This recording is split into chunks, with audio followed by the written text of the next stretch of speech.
Dear students, इस video में हम बातें करने वाले हैं unit 9 present perfect continuous tense के बारे में। आई हैव बीन डूइंग, मैं कर रहा हूँ। So present perfect tense, perfect continuous tense क्या होता है, इसके बारे में हम डिटेल में अध्ययन करने वाले हैं। तो चलिए वीडियो को शुरू करते हैं। Point number A, it's been raining, बारिश हो रही है। एग्जाम्पल को पढ़ते हैं। इज इट रेनिंग, क्या बारिश हो रही है? No but the ground is wet, नहीं लेकिन जो जमीन है वो भीगी हुई है।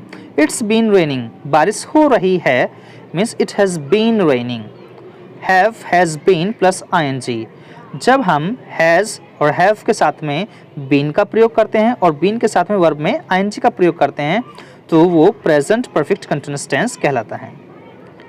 आई, वी, दे, यू, इनके साथ हमें हैव का प्रयोग करना चाहिए। I have been doing. और he, she, it singular subject के साथ हमें हैज़ का प्रयोग करना चाहिए और बीन, वर्किंग या लर्निंग इस प्रकार वर्ब यूज करने चाहिए। We use the present perfect continuous for an activity. हम present perfect continuous का यूज करते हैं एक्टिविटी के लिए that has recently stopped, कि जो एक्टिविटी अभी हाल ही में रुकी हो, बंद हुई हो, और just stopped या अभी बंद हुई हो बिल्कुल। जैसे कि Why are you out of breath? क्या आप सांस क्यों नहीं ले रहे हो? Have you been running? क्या आप दौड़ रहे हैं? Next, Paul is very tired, कि पॉल बहुत थका हुआ है। He has been working hard, वो बहुत ज़्यादा मेहनत कर रहा है। Next, why are you so tired, आप इतने थके हुए क्यों हैं? What have you been doing, आप क्या कर रहे हो? Next, I have been talking to Amanda, मैं अमांडा से बातें कर रहा हूँ। And she agrees with me, और वो मेरे से राजी है। Next, where have you been, आप कहाँ हो? I have been looking for you, मैं आपको ढूंढ रहा हूँ। B, it's been raining for 2 hours, कि 2 घंटे से बारिश हो रही है। अब हम हैज़ बीन और हैव बीन के साथ में टाइम का यूज़ करेंगे, समय का यूज़ करेंगे। It began raining 2 hours ago, कि 2 घंटे पहले बारिश होना शुरू हुई। And it is still raining, और अभी भी बारिश हो रही है। How long has it been raining, कि बारिश कब से हो रही है? It's been raining for 2 hours, 2 घंटे से बारिश हो रही है। इट्स बीन, इसका मतलब होता है it has been. We use the present perfect continuous in this way. इस प्रकार हम present perfect continuous का यूज़ करते हैं, especially with how long, जब हम how long या फिर आंसर में for या since से बातें करते हैं तब। The activity is still happening, कि जो एक्टिविटी है वो अभी भी हो रही है, और just stopped या फिर वो अभी बंद हुई है बिल्कुल। Example, how long have you been learning English, कि आप इंग्लिश कब से सीख रहे हैं? It means you are still learning English, इसका मतलब है कि आप अभी भी इंग्लिश सीख रहे हैं। Next, Ben is watching TV, कि बैन टीवी देख रहा है। He is been watching TV all day, कि वो पूरे दिन से ही टीवी देख रहा है।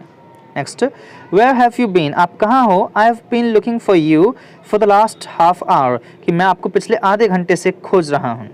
Next, Cheris hasn't been feeling well recently, कि जो चेरिस है वो हाल ही में अच्छा फील नहीं कर रहा है, अनुभव नहीं कर रहा है। You can use the present perfect continuous for repeated actions. आप present perfect continuous का यूज़ repeated actions के लिए भी कर सकते हैं। जैसे कि Silvia is a very good tennis player, कि जो सिल्विया है बहुत अच्छी टेनिस प्लेयर हैं। She is been playing since she was 8, कि वो जब 8 साल की थी तब से वो खेल रही हैं। Next, every morning they meet in the same cafe, कि हर मॉर्निंग को वो इस कैफ़े में मिलते हैं। They have been going there for years, और वो वहाँ पर कई सालों से जा रहे हैं। C, compare I am doing and I have been doing. अब present continuous को I am doing और I have been doing present perfect continuous को तुलना करके देखते हैं। Don't disturb me now, कि मुझे डिस्टर्ब मत कीजिए अभी। I am working, मैं काम कर रहा हूँ, मतलब इस समय की बात कर रहे हैं। प्रेजेंट परफेक्ट कंटिन्यूअस में I have been working hard, मैं बहुत ज़्यादा मेहनत कर रहा हूँ। Now I am going to have a break, और अब मैं आराम करने जा रहा हूँ या ब्रेक लेने जा रहा हूँ। तो इसका मतलब काम मैंने थोड़ी देर पहले बिल्कुल फिनिश किया है अभी। Next, we need an umbrella, हमें एक अम्ब्रेला की ज़रूरत है। इट इज़ रेनिंग, क्योंकि अभी बारिश हो रही है। Next, the ground is wet, कि जो ग्राउंड है वो गीली है। इट्स बीन रेनिंग, और बारिश हो रही है, मतलब कि बारिश होना जो फिनिश भी हो चुका है ऐसा। Next, hurry up we are waiting, जल्दी करो हम इंतजार कर रहे हैं। Next, we have been waiting for an hour, हम 1 घंटे से इंतजार कर रहे हैं, मतलब ये वर्क पहले से ही समय के साथ में कंटिन्यू था।